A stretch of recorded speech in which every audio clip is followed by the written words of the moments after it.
Thank you. My musical career did not start with a recorder.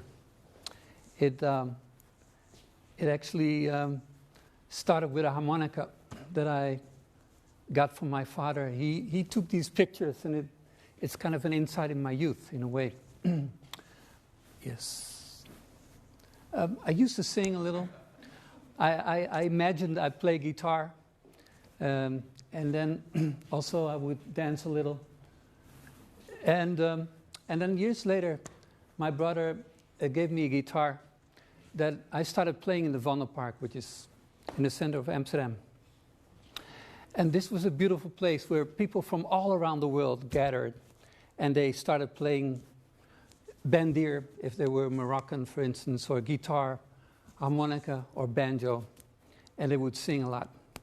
And one day, in the Vondelpark, a guy brought a conga, and he put it on a stand on this field right there. And I was allowed to play it, and I started playing it. And it was such a enchanting moment where I really felt like, wow, this instrument I want.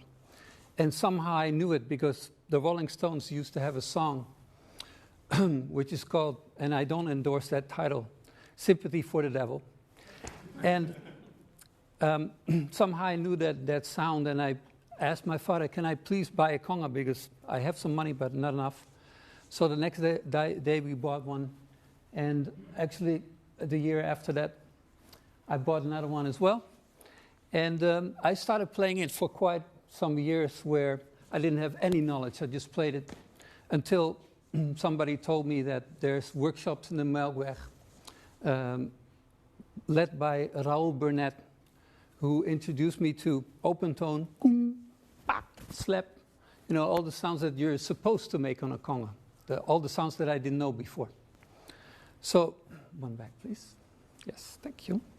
So, the Vondelpark was key for me to meet people, very important, to meet music, and to kind of develop a sense of community at one point, and a sense of musicianship on the other level. So, no school for me there. Actually, I remember when I was 8 years old, my parents thought it was necessary to go to a music school, and for 5 weeks I went there for an hour, and I quit right away because he was only talking about notes, not about music. So I skipped that part, sorry to say. And so years later, actually I want to go back to this part where my daughter actually made these toilet roll shakers, much like the ones that my sister made for me when I was 8 years old. And but I never played them, I just used them. And then years later, when I started teaching workshops, I started making cans like these, filled with corn, put hard cardboard on it and some tape, and started playing it. So I made 30 of these for my workshop people. And I made 30 sticks like this. And maybe, Shishani, you can play like something like that. So I could use...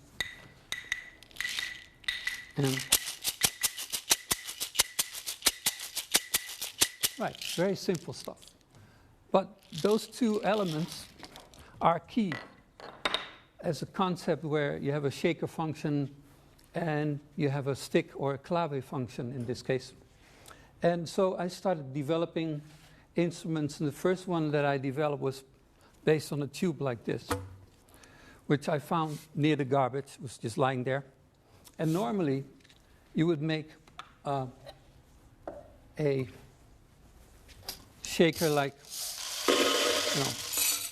putting magic corn in there, and then seal it off and create a shaker bigger than the ones that I had in my youth. But somehow, I was fascinated by an instrument that Nippy Noya, who's a percussionist here in Holland, brought to a session that we had with Bachida.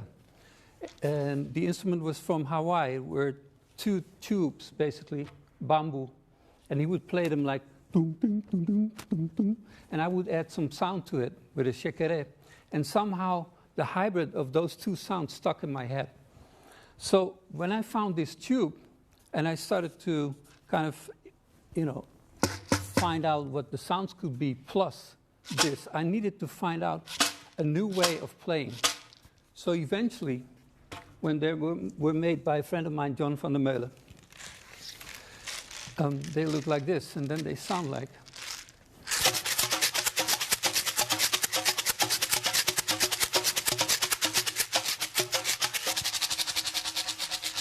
So incorporating basically the shaker function and the tube function that normally would be played on the floor, like stamping tubes. By the way, stamping tubes you can find in Hawaii, Uruguay, Brazil, in Togo, Benin, all kinds of countries all around the world. And but usually, as I told you, they're played on the floor and never like this. So I had to rediscover ways of playing. Along the way, I got the opportunity to develop some more instruments, like this agosha, which is basically a shaker and a bell. So you get. And then I thought, okay, maybe if it works with one, because basically there's a north-south and east-west direction in the bells, there should also be a possibility of playing like this. So that means that, it took me 3 or 4 months to find that out. For a while I was just playing it in one direction. And, things like that happened until I discovered these two elements. And one of it is a clacker I found at a fair, and the other one is a shaker. And I simply put them together with a piece of tape. I started playing it, and the results were actually quite amazing, I thought. So one thing then, conceptually, I met the sticks and the shakers and combined them. Then secondly, I found the material, and I could combine something into an instrument. And then next, I had to find rhythms and things that I could play with it. And being a percussionist, I started to borrow from conga playing, like open tone, slap, and there's one rhythm called Mozambique. It goes like this. So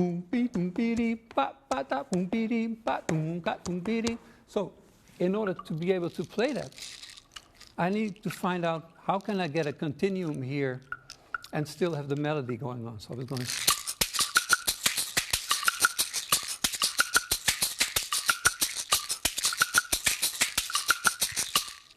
Or, for instance, a bembe that I learned in Cuba when I was there in the 80s, and they introduced us to Afro-Cuban rhythms. One of them is called bembe, and its origin, of course, is in Africa. So I would try to play things like ba ba ba da ba ba ba da ba ba da ba ba ba da ba ba da ba ba ba da, and sing a bembe bell on top. Basically, those are 3 parts played by 3 people normally. And so I was kind of intrigued by that. Thank you. The other part I want to talk about, and the other encounters, so we talk about encounters and transformation and creation. So obviously, these encounters were concepts, material, people that helped me to combine to a level where I started playing that instrument in a field where nobody was ever or had ever been, or not to my knowledge, let's say. So I started to,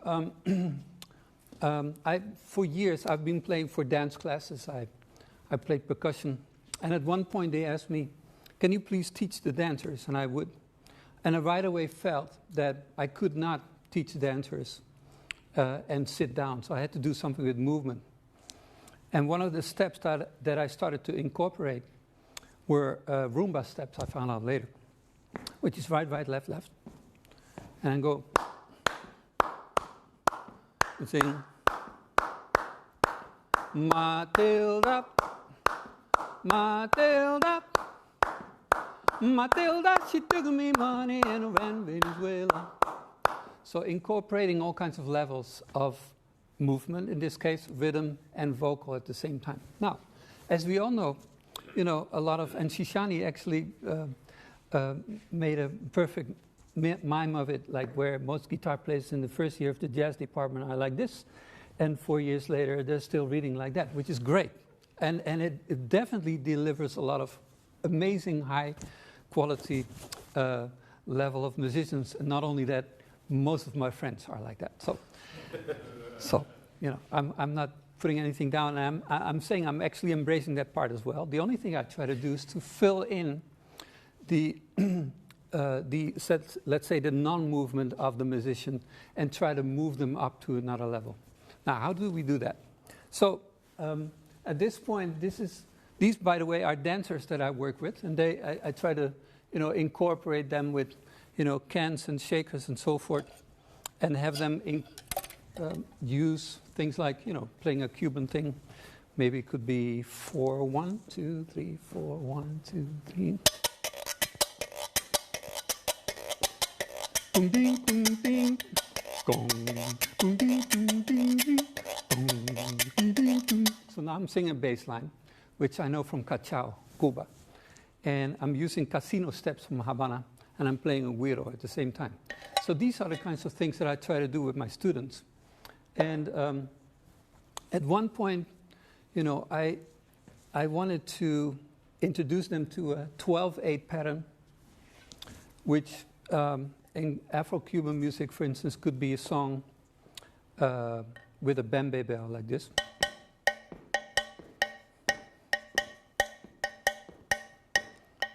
Ye maya asesu, asesu ye maya, ye maya asesu, asesu ye maya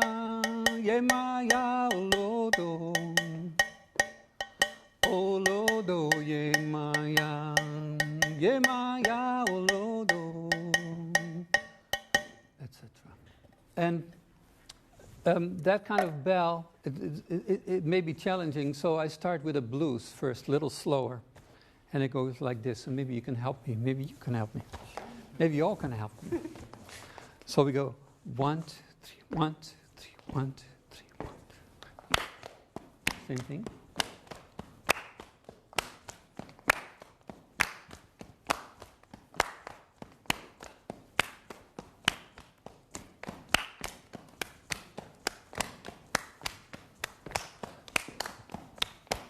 Right. And then maybe we could add some voice. So we go. You got to move. You got to move. You got to move, child. You gotta move. But when the Lord gets ready, you gotta move.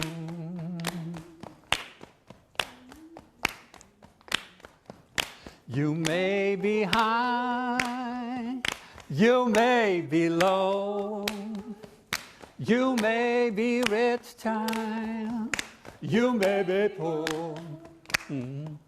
But when the Lord gets ready, you gotta move. Thank you, thank you. So, this song I heard also in my teens, around when I started playing conga. And it was a blues that first I knew by the Rolling Stones played on, and they put it on a Sticky Fingers album in 1971. And it was a one-on-one copy with the original material from Mississippi Fred McDowell a few years earlier, where he played slide guitar and he would sing the same song. I also found a version of 1946, which is more like, you got to move, like that. I discard that at this point. But one of the findings in my way to explaining a Yoruba song to my students would be to introduce the bell pattern. So at one point I did, and I went like,